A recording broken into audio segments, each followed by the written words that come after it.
नमस्कार दोस्तों, कैसे हैं आप सभी? उम्मीद कर रहा हूँ बड़े अच्छे होंगे। इन दिनों आरएसएसबी के चेयरपर्सन आलोक राज जी ने एक स्टेटमेंट दिया था कि हम सीईटी में कुछ बदलाव करेंगे और इसी वर्ष सीईटी का आयोजन करेंगे।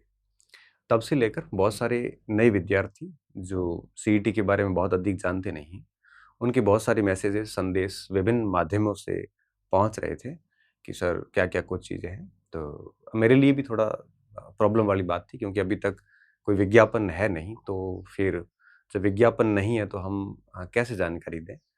पर कन्फ्यूज़न से बेहतर है कि आप पुराने विज्ञापन को आधार बना के और मुख्य-मुख्य बातें बच्चों को समझा दें।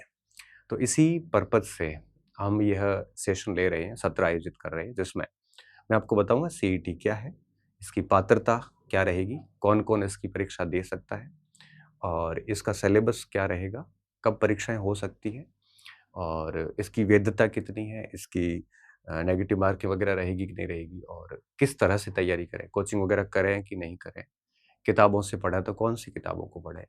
कंप्लीट इन्फॉर्मेशन इसमें मैं देने वाला हूँ। आप अच्छे से इसको सुनना लास्ट तक, तो आपको सारे डाउट्स क्लियर हो जाएँगे डेफ़िनेटली और उसके बाद में जब वापस विज्ञापन आएगा, तो कोई चेंज हुआ तो अपन वापस उसका री-रिकॉर्ड कर लेंगे जुलाई के अंदर। मा ब बात को शुरू कर रहा हूँ कि सबसे पहली बात इसको सीईटी मतलब कॉमन एंड एलिजिबिलिटी टेस्ट कह सकते हो आप, है ना? समान पात्रता परीक्षा कह सकते हो। राजस्थान सरकार ने ये कांसेप्ट लाया था कि जो 3600 ग्रेड पे और उससे नीचे की वैकेंसीज़ हैं, उनके लिए इन्होंने सीईटी का फॉर्मेट किया था कि जो भी सीईटी पास करेगा, उन सभी विद्यार्थियों को जो सीईटी क्वालीफाई कर पाएगा, उन विद्यार्थियों को ही आप जैसे पुलिस हो गया, एलडीसी हो गया, पटवार, ग्राम सेवक, वो भर्ती परीक्षाएँ केवल वही दे सकते हैं जो सीईटी पास है। तो हमें सीईटी के बारे में सारी जानकारी होनी चाहिए। हम इस पे बात करेंगे योग्यता, आयु, आवेदन, परीक्षा, पाठ्यक्रम, वैधता इन सब चीज़ों पे बात करेंगे। सबसे पहली बात सीईटी की 2 टाइप होती है, एक 10+2 12वीं पास बच्चों के लिए होता है और एक होता है ग्रेजुएशन के लिए, जो स्नातक के फाइनल ईयर में है या स्नातक को पास कर चुके हैं। तो 2 सीईटी के 2 पेपर होते हैं, 12वीं पास भी होता है और ग्रेजुएशन का भी होता है। हाँ, ग्रेजुएशन वाला ये भी दे सकता है, बट 12वीं पास है बट ग्रेजुएशन के फाइनल ईयर में या उसके बाद नहीं है, तो वो केवल ये दे सकता है। अब बात ये है कि पात्रता के जो अंक हैं, इसमें 40% अंक लाने अनिवार्य कर दिए गए हैं। तो 40% मार्क्स चाहिए, हालाँकि आरक्षित वर्ग को नियमानुसार छूट भी होगी आगे। आवेदन ऐसा माना गया है, संभावित है कि जुलाई में आए। एक बार आलोक राज का इंटरव्यू था चेयरपर्सन का और उन्होंने ये डेट्स कुछ बोली थी, महीने कुछ बोले थे उनके। तो ये इंटरव्यू के उनके उसी स्टेटमेंट के बेस पे मैंने लिखा है कि जुलाई में हो सकता है आवेदन शुरू हो जाए और परीक्षा तिथि संभावित दिसंबर 2026 है और 10+2 है तो योग्यता 12वीं पास चाहिए और 18 से लेकर 40 वर्ष की उम्र तक कोई भी ये सीईटी दे सकता है। 12वीं पास होना ज़रूरी है। ये तिथियाँ जो महीने हैं, ये आगे-पीछे हो सकते हैं। ये उनकी इंटरव्यू में बकौल उन्होंने जो बोला, उस हिसाब से हमने लिया है। पर ठीक है, आप सीईटी के लिए अगर देख रहे हो, तो डेफ़िनेटली आपको अभी से तैयारी शुरू कर देनी चाहिए, ताकि आप अभी से इसको एक्टिव मोड पे आएँगे, तो आप सीईटी के बढ़िया सिलेबस को पढ़ोगे, तो आपको दूसरे एग्ज़ाम्स में भी फ़ायदा मिल जाएगा। तो ये तो 10+2 की पात्रता अंक कितने चाहिए अब? 40% चाहिए। अब आजकल तो इसमें नेगेटिव मार्किंग का भी इन्होंने प्रावधान कर लिया है। एक तो बात ये हो गई। दूसरी बात, अगर ग्रेजुएशन की बात करें, तो ग्रेजुएशन में भी 40% चाहिए और कैटेगरी को कुछ छूट भी दी गई है। आवेदन ऐसा माना गया है कि इन्होंने इंटरव्यू में बोला था कि हम जून में शुरू करेंगे। परीक्षा तिथि उन्होंने कहा हम नवंबर में करेंगे। योग्यता स्नातक चाहिए, फाइनल ईयर में जो अपीयरिंग है वो भी इस पे परीक्षा दे सकते हैं। उम्र वही 18 से 40 वर्ष चाहिए। हो सकता है कि ग्रेजुएशन और दोनों परीक्षाएँ साथ में भी करें, बट साथ में जनरली नहीं करते, महीने भर का गैप रखते हैं। तो एक तो बात ये हो गई। अब बात ये आती है कि 10+2 में कौन-कौन सी वैकेंसी शामिल होती है, जिसमें वनपाल है, छात्रावास अधीक्षक है और जितने भी लिपिक है ना? कनिष्ठ सहायक है, लिपिक जितने भी है, एलडीसी, जमादार, कांस्टेबल भी इसमें है बट अभी ऐसा बीच में 1-2 इंटरव्यू में बोला था कि हम कांस्टेबल को सीईटी से बाहर करेंगे। तो करेंगे कि नहीं करेंगे अभी तक ऐसा कोई ऑफिशियल आदेश है नहीं बट अभी तक ये स्थिति है कि कांस्टेबल भी इसके दायरे में है। ये सारे के सारे एलडीसी वगैरह सारे इसमें आ जाते हैं। तो ये सारे वो हैं जो 3600 से ग्रेड पे नीचे के हैं। तो अगर आपको इन परीक्षाओं में भाग्य आज़माना है, तो आपके पास सीईटी होना ज़रूरी है 10+2 वाली सीईटी।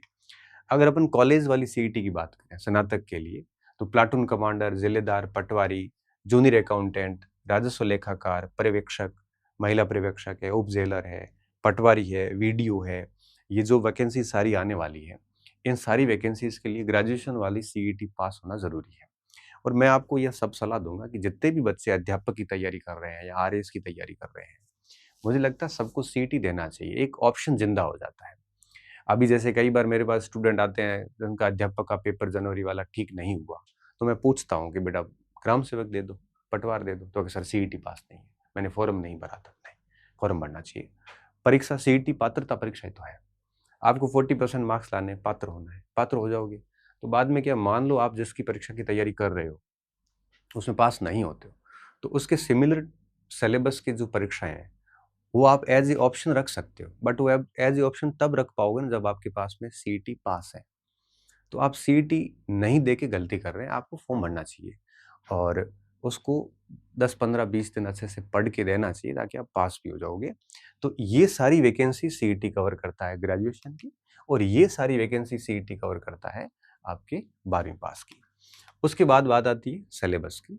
तो सीईटी 10+2 की मैं बात करूं तो ये 2024 के अनुसार है, हालांकि इनका अभी स्टेटमेंट आया था RSSB के मेजर जनरल आलोक राज का कि हम पाठ्यक्रम में मामूली सा बदलाव करेंगे।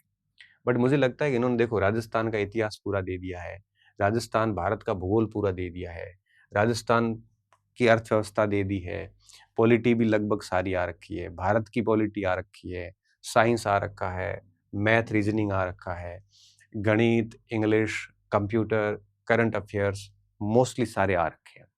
अब चेंज भी करेंगे तो क्या चेंज करेंगे, हालांकि आप इसका विज्ञापन पढ़ोगे तो उसमें बहुत डिटेल से सिलेबस लिखा हुआ है, बट मैंने इसके शॉर्ट पॉइंट ले लिए हैं। तो कोई चेंज भी होगा तो ठीक है, कोई 2-4 पार्ट इधर उधर होंगे, बाकी कोई बड़ा चेंजेस होने वाला है नहीं। तो आप मान के चलिए आपको यही सिलेबस इस समय पढ़ना है। 150 क्वेश्चंस आएंगे, 300 अंक होंगे, 3 घंटे का टाइम होगा और आपको कम से कम 120 क्वेश्चन तो अब आप कट कटा के 120 अंक लाने ही हैं, हालांकि कैटेगरी में छूट है। तो और अभी इन्होंने ये भी कहा था कि हम थोड़ा पेपर का स्तर कठिन करेंगे, ये भी इन्होंने बात कही है। और साथ में इन्होंने कहा कि पहले नेगेटिव मार्किंग नहीं होती थी, अब इन्होंने क्या स्टेटमेंट दिया है कि 2026 के सीईटी में हम नेगेटिव मार्किंग भी करने वाले हैं 1/3। तो मतलब थोड़ा सा चैलेंजिंग होने वाला 40% लाना, क्योंकि एक तो ये पेपर को थोड़ा टफ करेंगे, कथन कारण वगैरह, और दूसरा ये लोग नेगेटिव मार्किंग भी करने वाले हैं। तो ऐसी स्थिति में आपको 40% मार्क्स लाना थोड़ा सा टफ माना जाएगा। मैं ये भी बात करूंगा कि इसकी तैयारी आपको कैसे करनी है, वो भी मैं बात करूंगा, लेकिन मैं पहले थोड़ा सा मोटा मोटा आपको समझा देता हूँ। तो बहुविकल्पीय ऑब्जेक्टिव पेपर होगा, सारे अंक समान होंगे। पहले नेगेटिव मार्किंग नहीं थी और अब 2026 में नेगेटिव मार्किंग होगी, और पेपर का स्तर भी थोड़ा कठिन रहेगा और पाठ्यक्रम में भी इन्होंने मामूली से बदलाव किए हैं।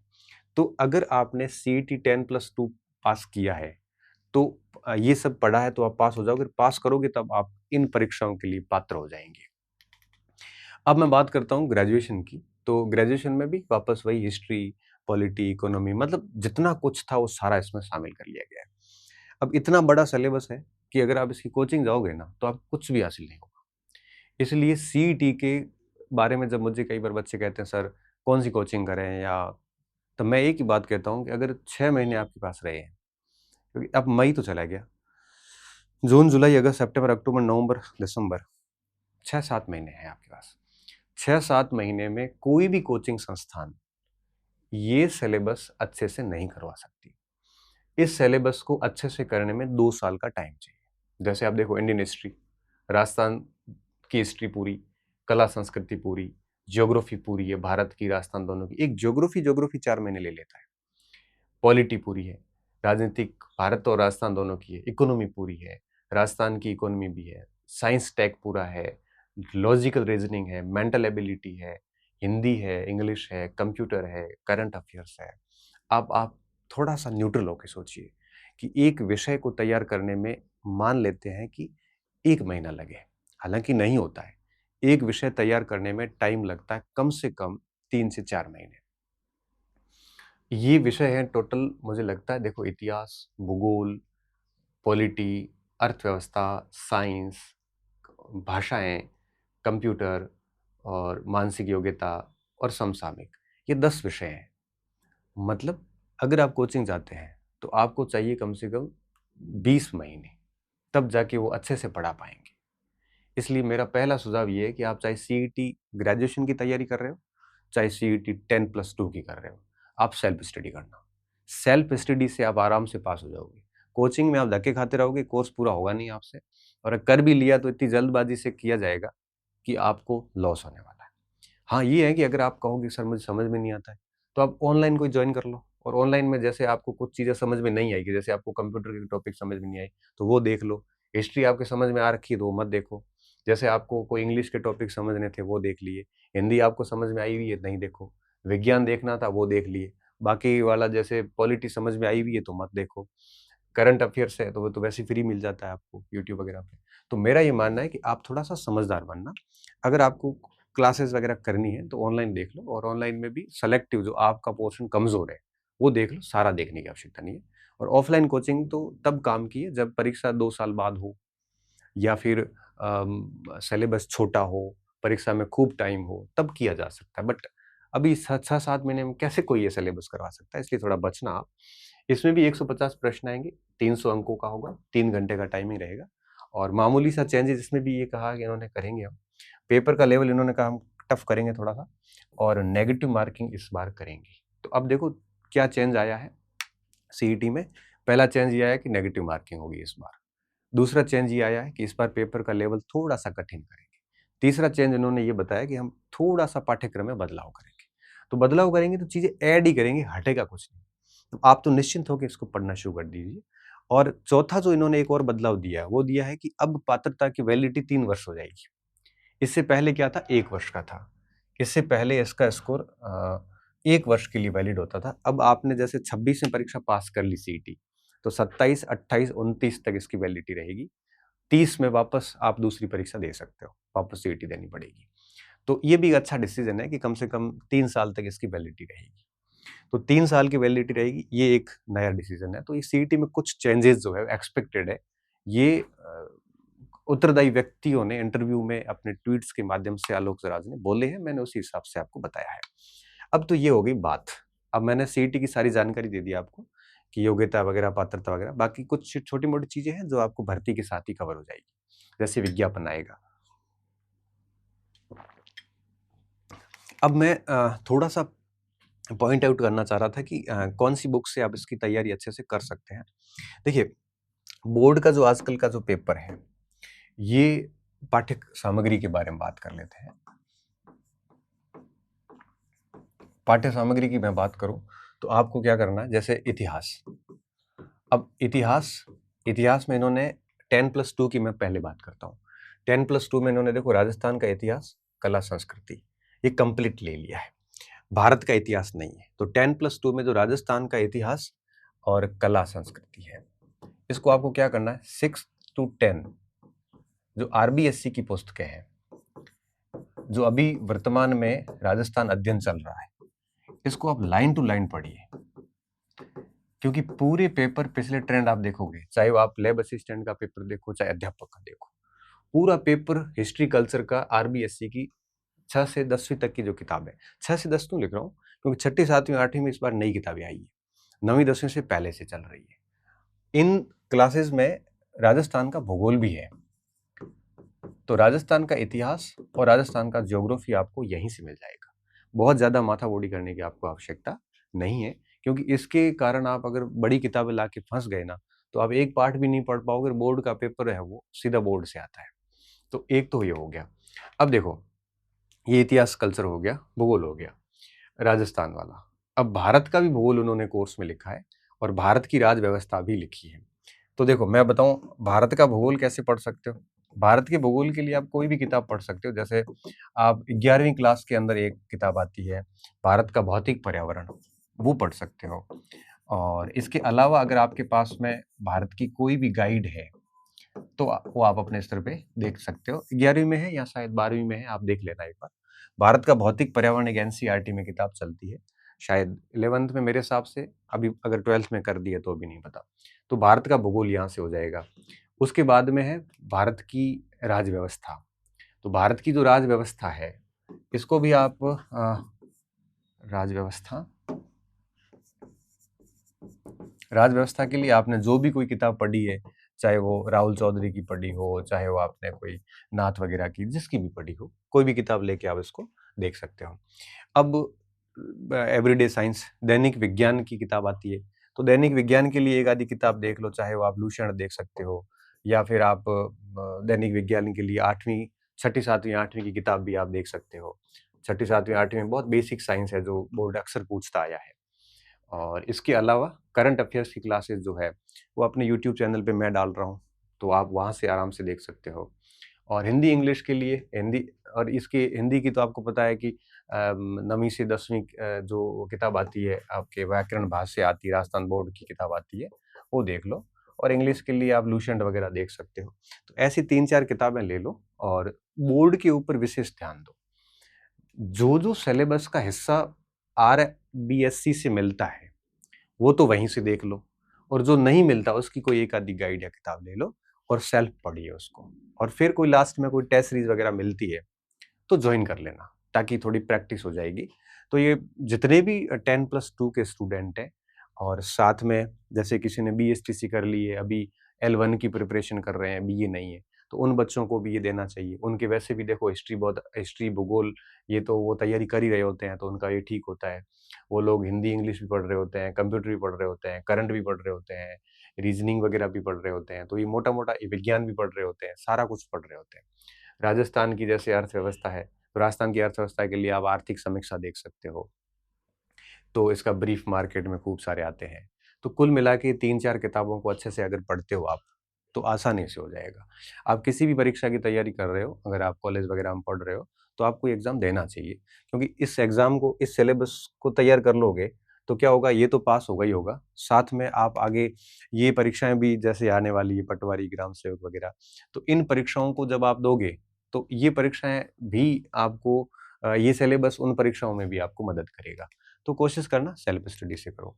अब मैं अगर बात करूँ ग्रेजुएशन में, तो ग्रेजुएशन में मोटा-मोटा तो सेम है, थोड़ा-सा अलग है। जैसे भारतीय राष्ट्रीय आंदोलन थोड़ा अलग है, तो राष्ट्रीय आंदोलन अगर अलग है, तो आपको इसके लिए अलग कौन-सी किताब पढ़नी है? इसके लिए आप 12वीं क्लास की जो एनसीईआरटी आती है, उसका भाग 3 पूरा इस पे ही है, तो उसको अलग से देख लो। और बाकी सारी चीज़ें जो है वो सेम है। तो हर एक पार्ट की मैंने आपको बात बता दी। जैसे इंडियन हिस्ट्री है स्नातक के लिए, तो आप 12वीं का 3rd पार्ट देख लो। राजस्थान इतिहास, संस्कृति, भूगोल, पॉलिटी, इसके लिए 6ठी से लेके 10वीं तक की किताबें बढ़िया देख लो। इसके अलावा कंप्यूटर वगैरह, इनकी एक-एक किताब मार्केट में खूब आती है। हिंदी की किताब आपको पता है, मैंने बता दी कि व्याकरण भाष्य देख सकते हो। अब आप इन 5-7 सवालों के लिए राघव प्रकाश लाके, अगर आपने पहले कभी नहीं पढ़ी, पहली बार पढ़ रहे हो, तो थोड़ा ज़्यादा हो जाएगा। आप नॉर्मल करके भी पास कर सकते हो। और भारतीय अर्थव्यवस्था है जैसे, अब भारतीय अर्थव्यवस्था मुझे पता है कि इतने अधिक प्रश्न नहीं आने, तो जब जहाँ पे 5-4 सवाल आए और बहुत बड़ा चैप्टर हो, तो उसको छोड़ भी सकते हो आप। तो ऐसे इसकी प्लानिंग के साथ काम करोगे, तो आप आराम से इसको 2-3 महीने में पास कर सकते हो। तो मुझे लगता है कि जैसे कोई बच्चा अध्यापक की तैयारी कर रहा है, तो उसको साथ में सीईटी को जो सिलेबस अलग है, तो वो 1-2 घंटे उसको दे के उसको सीरियस लेना चाहिए उसको। अगर कोई स्टूडेंट दूसरी किसी वैकेंसी में, जैसे पटवारी ग्राम सेवक के लिए प्रिपेयर कर रहा है, तो उसको तो वैसे ही इसका पढ़ना ही पड़ेगा, सारा कुछ कॉमन है। अध्यापक की तैयारी करने वाले बच्चों को भी इस ओर एक बार देखना चाहिए, ताकि एक ऑप्शन ज़िंदा रहता है। क्योंकि कई लोग कहते हैं कि ऑप्शन नहीं रखने चाहिए जीवन में, बट मैं मानता हूँ कि ऑप्शन होना चाहिए, क्योंकि अगर मान लो वहाँ नहीं हो, तो कहीं तो आपका जॉब का बैठा है, नहीं तो अदरवाइज हम कई बार रह जाते हैं, बिल्कुल ही रह जाते हैं।